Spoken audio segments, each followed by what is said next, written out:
Hello. Hello. Well, if y'all listen to don't get to know some of the stories that have been told and some of the atrocities that have been. And if you all listen to Bill, you've probably heard of some of the code enforcement stories. Well, these are all ways to plunder our property away from us. And the key word in this is abuse. Abusive actions by our code enforcement are not random acts. They are widespread. And the reason you do not know about them is because you have not fallen victim to them yet. I met a lot of people this afternoon. They have no idea what's going on. Many of these, or even most of these judgments, are happening on a daily, weekly, and monthly basis throughout the county, state, and country.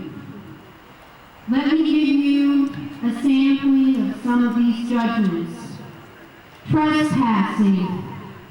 A man came home from work to find code enforcement crawling toward the summit of his roof to survey the panoramic view of his property so he could be fined. No owner authorization, legal authorization, only self-authorization. Window peeping. A woman who was at work received a call from her neighbor who saw an unknown individual furtively pervading the property. This weasel, camera in hand, was moving from window to window, gathering evidence to violate perceived code violations. No authorization, legal authorization, only self-authorization. Condemnations. Paraphrasing a pending litigation of one of the most egregious cases is how code enforcement violated an elderly woman's property rights. Her life, her legacy, and dying wish was to pass on her heirs a remembrance of who she was, who her husband was, and who came before them. Meanwhile, code enforcement breaches her property, performs an inspection that leads to a condemnation, and they demolish her property. As if sealing her legacy wasn't enough, code enforcement sends her the bill for the demo with the option to pay for surrender or to surrender what is left of her dream.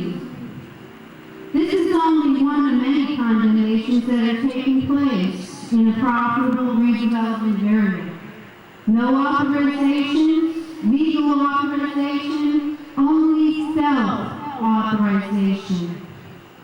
How secure would you feel in your property if one of these oppressive searches and seizures happened to you?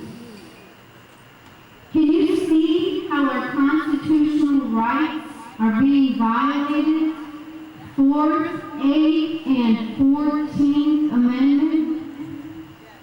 How our property is being legally plundered away from us? This is not all.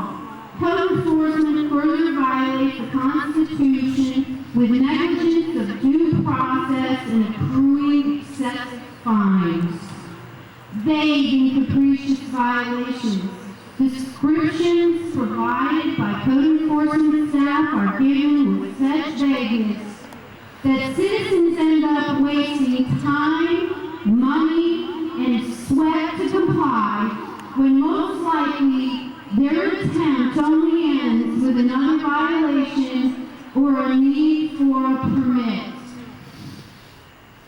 These types of violations are often based on one's opinion of aesthetics. The cycle continues, and the fines occur.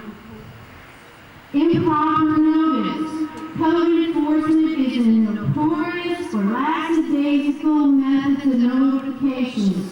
Door hangers with the reliability of a post-it note are left to whatever fate they may have, and special magistrate hearing agendas are not posted on websites. Citizens must rely on verbal confirmation of their status from the code enforcement staff. The cycle continues and the fines accrue. Excessive fines and liens. Fines for violations will accrue for each day a property is out of compliance. The low end is $25 a day, with the high end being $1,000 a day and $5,000 for repeat violations. Can you imagine being a landlord with a truly unruly tenant that has created code violations and refuses to comply or repeat the violations? It takes 30 days to evict a tenant, and it's very likely these fines will accumulate and end up in a lien or liens. Yes, code enforcement applies multiple liens. The cycle continues and the fines accrue. Injustice at the special magistrate hearings or code enforcement boards, you are guilty and must prove your innocence. Criminals have more rights in court than you citizens have at the special magistrate and code enforcement board hearings. Can you see how our property is being legally plundered? For most of the human history, man is never truly free until he had the right to own property that could not be arbitrarily seized by the government. Free market capitalism and the ownership of physical and mental private property derived from it is the source of individual freedom.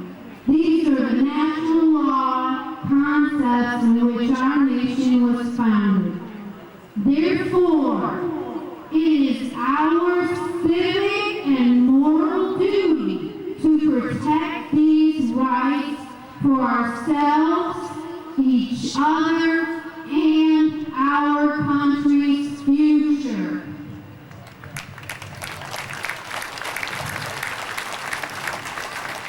To protect our rights, we must vote them out in November. We must start showing up in large numbers to the county commissioners, city council meetings, citizens advisory boards, special magistrate hearings, and code enforcement board hearings to let them know our property rights are sacred and inviolate. This is what the FACEOFF movement is all about. Please check out FACEOFF.blogspot.com if you'd like to witness more testimonies of the horrific code enforcement abuse, stories, and videos. Our newest video is about the hotel MIMS. You can see it on youtube.com. Search the code enforcement in Florida. If you'd like any information or have code enforcement atrocity that you'd like to share, you can contact us by email. FACEOFF@yahoo.com. Or we have a cable, I don't know if it's still set up in the stadium. Thank you for listening and being the freedom-loving patriots that you are. God bless you all. God bless America.